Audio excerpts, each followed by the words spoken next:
যোৱা দুমাহৰ পৰা অসম আৰু ত্ৰিপুৰাত যথেষ্ট সংখ্যক বাংলাদেশী নাগৰিকক BSF অসম পুলিচ আৰু ত্ৰিপুৰা পুলিচে গ্ৰেপ্তাৰ কৰিছে আৰু সেয়েহে বাংলাদেশৰ পৰা অহা অনুপ্ৰৱেশকাৰী আমাৰ বাবে এটা চিন্তনীয় বিষয় হৈ আহিছে আৰু তাৰ পৰিপ্ৰেক্ষিতত ৰাজ্যত সেকেন্ড লাইন ডিফেন্স হিচাপে অসম পুলিচে যি কাম কৰি আছে তাক আমি আৰু অধিক শক্তিশালী কৰি BSFৰ লগত এটা কোঅৰ্ডিনেশ্যন লৈ পেলাই বাংলাদেশৰ পৰা যাতে অনুপ্ৰৱেশকাৰী ভাৰতত সোমাব নোৱাৰে তাৰ কাৰণে আমি আৰু অধিক প্ৰচেষ্টা ল'ব বিচাৰিছো আৰু এই শৃংখলাৰ এটা পৰ্যায় হিচাপে অসমত আধাৰ কাৰ্ড প্ৰদান কৰাৰ ব্যৱস্থাটো আজি কেবিনেটে খুব কঠোৰ কটকটীয়া কৰাৰ বাবে সিদ্ধান্ত গ্ৰহণ কৰিছে এতিয়াৰ পৰা ৰাজ্য চৰকাৰৰ সাধাৰণ প্ৰশাসন বিভাগে আধাৰৰ যিটো ষ্টেট লেভেল ভেৰিফিকেশ্যন আধাৰ কাৰ্ড দিয়াৰ আগতে কেন্দ্ৰীয় চৰকাৰে ৰাজ্য চৰকাৰৰ পৰা ভেৰিফিকেশ্যন বিচাৰে আৰু এই গোটেই প্ৰক্ৰিয়াটোক তদাৰকী কৰাৰ বাবে ৰাজ্যৰ সাধাৰণ প্ৰশাসন বিভাগক নোডেল ডিপাৰ্টমেণ্ট হিচাপে কেবিনেটে আজিৰ পৰা ঘোষণা কৰিছে ইয়াৰ উপৰিও প্ৰত্যেকখন জিলা পৰ্যায়ত এজন এডিশনেল ডেপুটি কমিশনাৰক আধাৰ এনৰোলমেণ্ট ভেৰিফিকেশ্যন অৰ্থাৎ কোনোবাই আধাৰৰ বিচাৰিলে তেওঁক প্ৰপাৰ ভেৰিফিকেশ্যন কৰা হৈছে নে নাই সেই গোটেই প্ৰক্ৰিয়াটো তদাৰক কৰাৰ কাৰণে জিলা আয়ুক্তই এজন অতিৰিক্ত জিলা আয়ুক্তক দায়িত্ব প্ৰদান কৰিব GAD ডিপাৰ্টমেণ্ট আৰু ADCৰ পিছত আধাৰ দিয়াৰ আগতে ইনস্পেকশ্যনৰ বাবে আজিৰ পৰা ৰাজ্যৰ চক্ৰ বিষয়াসকল দায়বদ্ধ হ'ব যেতিয়া এখন এপ্লিকেশ্যন UDI অৰ্থাৎ যি আমাৰ আধাৰ কাৰ্ড দিয়াৰ অথৰিটি আছে ইউনিক আইডেন্টিটি যেটো অথৰিটি অফ ইণ্ডিয়া আছে UIDAI এখেতসকলৰ পোৰ্টেলত আধাৰ কাৰ্ডৰ বাবে আবেদন কৰাৰ লগে লগে সেই আবেদনখন টেকনিক্যাল ভেৰিফিকেশ্যনৰ পিছত ফিজিক্যাল ভেৰিফিকেশ্যনৰ বাবে ৰাজ্য চৰকাৰৰ পোৰ্টেলত আহিব সাৰ্কেল অফিচাৰ জনে প্ৰথম এই আধাৰ কাৰ্ডৰ আবেদনখন পোৱাৰ লগে লগে তেওঁ প্ৰথমে চাব যে ৰাজ্যৰ ৰাষ্ট্ৰীয় নাগৰিকপঞ্জী প্ৰণয়নৰ সময়ত এই ব্যক্তিজনে বা এই পৰিয়ালটোৱে বা তেওঁৰ পিতৃ মাতৃয়ে আবেদন কৰিছিলে নে নাই প্ৰথম পৰীক্ষা হ'ব সেইটো যদি দেখা যায় যে তেওঁ আবেদন কৰাই নাছিলে তেতিয়াহলে তেওঁৰ আধাৰ কাৰ্ডখন ৰাজ্য চৰকাৰে প্ৰত্যাখ্যান কৰি কেন্দ্ৰীয় চৰকাৰলৈকে প্ৰতিবেদন দিব আৰু যদি প্ৰমাণিত হয় যে নহয় তেখেতে NRCত নিজকে ভাৰতীয় নাগৰিক বুলি আবেদন কৰিছিলে তেতিয়া আমি নেক্সট ষ্টেজলৈকে যাম আৰু যেটো ফিল্ড ইনস্পেকশ্যনৰ ওপৰত উচ্চতম ন্যায়ালয়ৰ যি নিৰ্দেশ আছে সেই অনুসৰি তেওঁলোকক ফিল্ড ভেৰিফিকেশ্যন কৰি ভাৰতীয় নাগৰিক এখেত হয় এই ধৰণে সম্পূৰ্ণ প্ৰত্যায়িত হোৱাৰ পিছতহে তেখেতক আধাৰ কাৰ্ড দিয়া যাব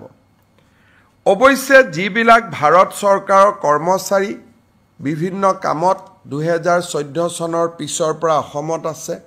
স্বাভাৱিকতে তেওঁলোক যেহেতু পশ্চিমবংগ গুজৰাট মহাৰাষ্ট্ৰৰ নাগৰিক অসমৰ এনআৰচিৰ বাবে আবেদন কৰা নাই তেওঁলোকৰ ক্ষেত্ৰত এই নিয়মটো নাহিব কিন্তু ফিজিক্যাল ভেৰিফিকেশ্যন বা ডকুমেণ্ট ভেৰিফিকেশ্যন তেওঁলোকৰ ক্ষেত্ৰতো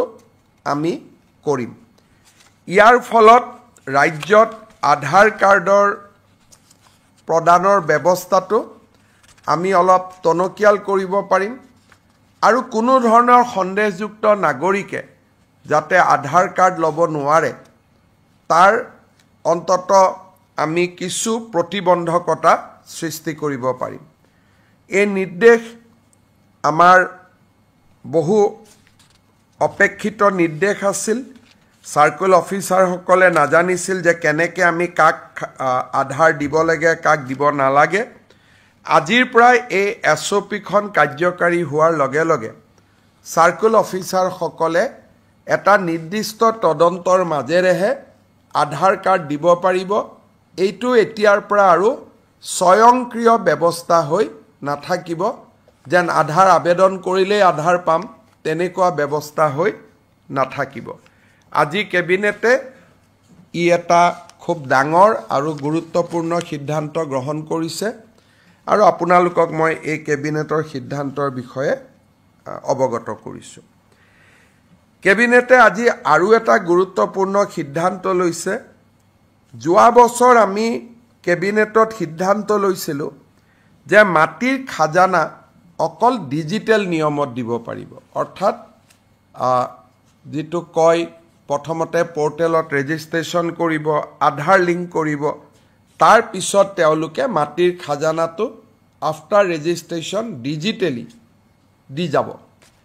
এই ব্যৱস্থাটোৰ ফলত অসমত নথকা অসমীয়া লোকসকল উপকৃত হৈছে কোনোবা আমেৰিকাত আছে ইংলেণ্ডত আছে বা কোনোবা দিল্লীত আছে কোনোবা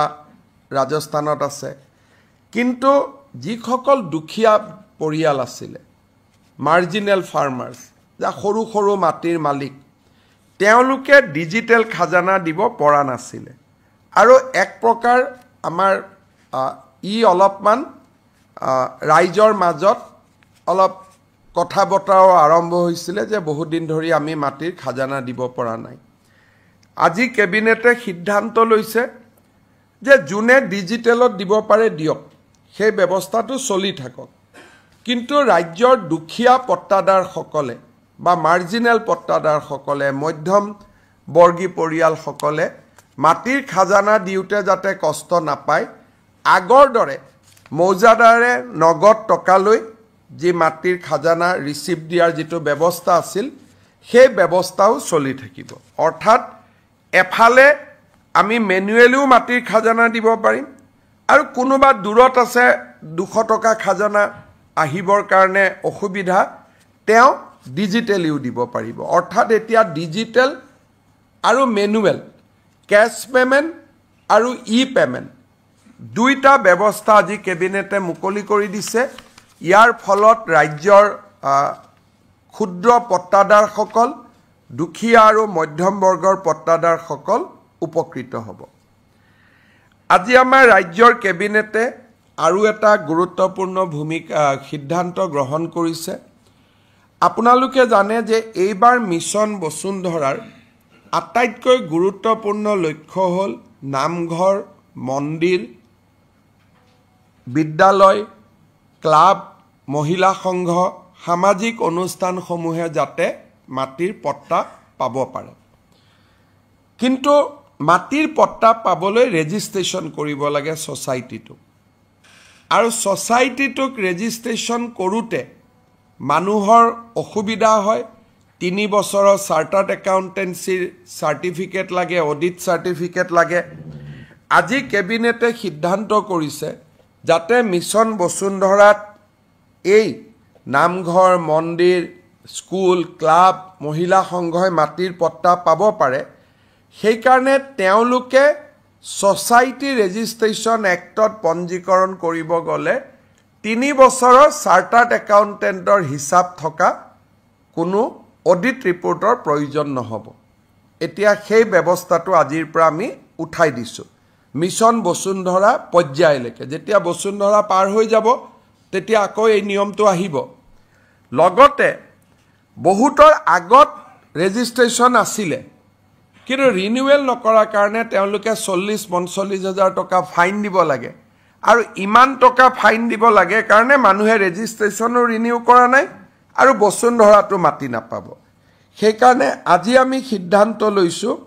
যে ৰিনিউৱেল ফাইন দিব নালাগে যদি 10 বছৰ আগতো ৰেজিষ্টাৰ কৰা আছিল এতিয়া আকৌ এবাৰ ৰিনিউ কৰি লওক ৰিনিউৱেলৰ যেটো ফাইন দিব লগা ব্যৱস্থা আছিল সেই ব্যৱস্থাটো আজিৰ পৰা আমি প্ৰত্যাহাৰ কৰিছো এই তিনিটা গুৰুত্বপূৰ্ণ সিদ্ধান্ত আজিৰ কেবিনেটত লোৱা হৈছে আৰু তিনিওটাই যথেষ্ট ৰাজহুৱা স্বাৰ্থৰ বাবে অতিকে গুৰুত্বপূৰ্ণ আৰু সেই কাৰণে মই আপোনালোকৰ ওচৰত আহি কেবিনেটৰ সিদ্ধান্ত তিনিটা বৰ্ণনা কৰিছো আজিৰ পৰা আমাৰ সমগ্ৰ ৰাজ্যতে 12 লাখ হিতাধিকাৰী খামৰি স্কুটি সাইকেল আৰু মাইক্ৰ' ফাইনেন্সৰ 50,000 টকা পৰ্যন্ত ৰেহাই নো ডিউজ চাৰ্টিফিকেট আৰু যোৱা প্ৰলয়ংকাৰী বানপানী যিসকল লোক ক্ষতিগ্ৰস্ত হৈছিল তেনে লোকসকললৈ চৰকাৰী নিয়মমতে আৰ্থিক সাহায্য বিতৰণ এই তিনিওটা আঁচনি বিশেষকৈ সাইকেল স্কুটি আনন্দৰাম বৰুৱা এফালে বানপানী আৰু মাইক্ৰ' ফাইনেন্সৰ নো ডিউজ এই গোটেইবোৰ মিলি 12 লাখ হিতাধিকাৰী আমি অহা 12 দিনত সামৰি ল'ম আৰু ৰাজ্যৰ মোৰ মন্ত্ৰীসভাৰ সতীৰ্থসকলে এইকেইদিন জিলা সদৰসমূহলৈকে যাব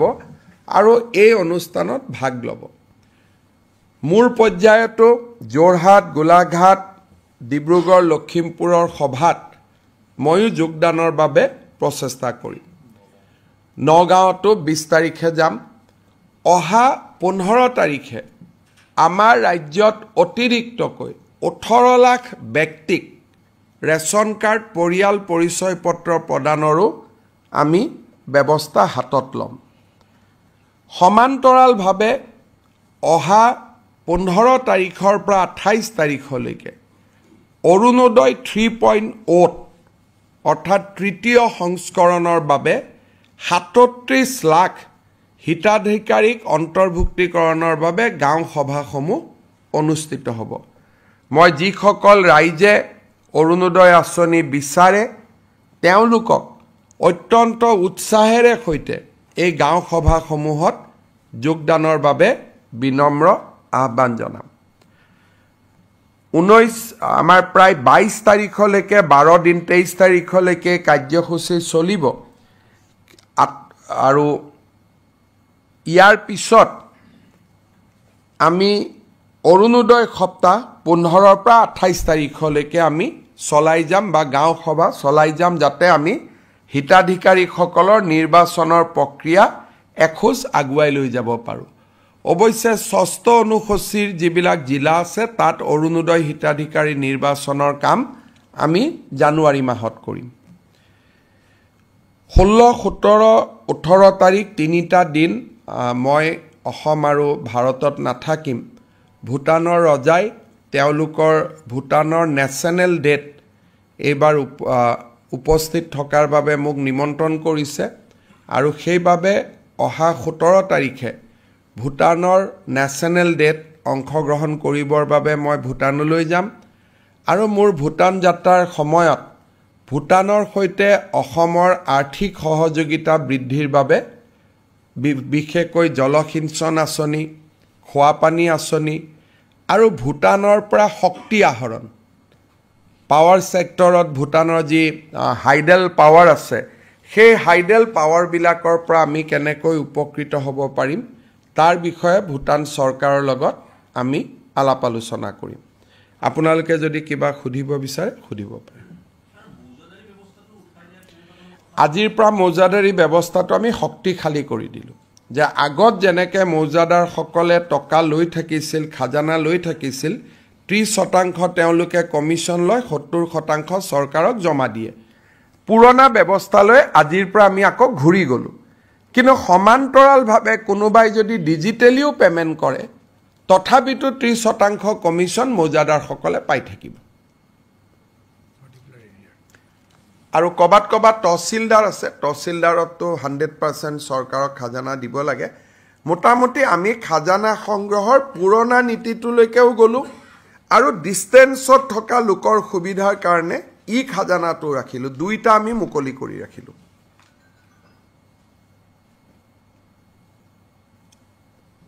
হ'ব ঠিক আছে ধন্যবাদ